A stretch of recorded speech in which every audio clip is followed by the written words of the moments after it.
সল্টলেকের ডোমিনোজ আমিনিয়ার পর এবার নাগের বাজারের ভজহরি পান্না রং দে বসন্তি ধাবা সরকারি পরীক্ষায় ডাহা ফেল।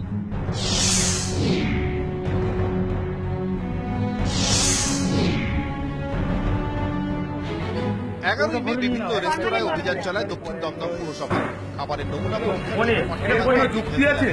মার্কশিট বলছে ভজহরি পান্না ও রং দে বসন্তির খাবার বিপজ্জনক। বিপজ্জনক ভজহরি পান্নার রসগোল্লা, বিপজ্জনক রং দে বসন্তি খাবার আলু পনিরও। দুক্ষেত্রে মেশানো হয় ক্ষতিকর রাসায়নিক। নয়াপট্টির গুদামে রাসায়নিক মেশানো ময়দা চিহ্নিত বিপদ। বাতিল করা হচ্ছে রেস্তোরাঁর লাইসেন্স। আমরা এদের যাদের আনসেফ পেলাম তাদের আমরা কিন্তু লাইসেন্স বাতিল করে দেব। আমরা মনপ্রাণে চাই যে এই দোকানগুলো বন্ধ হোক, কারণ আমরা মানুষের জীবন রক্ষার দায়িত্ব আমাদের।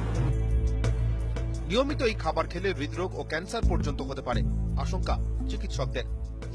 আমরা পাঠিয়েছিলাম আলু পনির, সেটা হচ্ছে রং দে বাসন্তী থেকে, সেটা আনসেফ বলেছে, সেটা খেলে গ্যাস্ট্রোএন্টারাইটিস এবং ফ্যাটি লিভার হতে পারে। রসগোল্লা পাঠিয়েছিলাম ভজহরি মান্না থেকে, সেটা খেলে কি হতে পারে? গ্যাস্ট্রোএন্টারাইটিস, ফ্যাটি লিভার এবং ক্যান্সার হতে পারে। প্রন পাঠিয়েছিলাম সর্বেশ্বরী প্রন ফ্যাক্টরি থেকে, হৃদরোগ, গ্যাস্ট্রোএন্টারাইটিস এবং ফ্যাটি লিভার হতে পারে।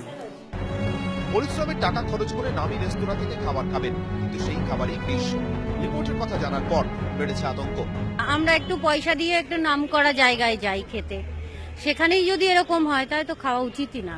দামি দামি রেস্টুরেন্ট যদি এরকম করে তাহলে সাধারণ মানুষের ভরসাটা তো একটু উঠে যাবে। বিষ মেশানো পাওয়া যায় তাহলে আমরা কোথায় যাব? আমরা তো পয়সা দিয়েই আমরা খাচ্ছি, আমরা তো ফ্রিতে খাচ্ছি না। ভাগানের কারবার প্রকাশ্যে আসার পর বিভিন্ন রেস্তোরাঁয় অভিযান চালায় দমদম পুরসভা। সেই অভিযানেই পর্দা ফাঁস রাজ্য সরকারের কাছে হয়েছে। ক্যামেরায় সৌমেন দাসের রিপোর্ট, নিউজ 18 বাংলা।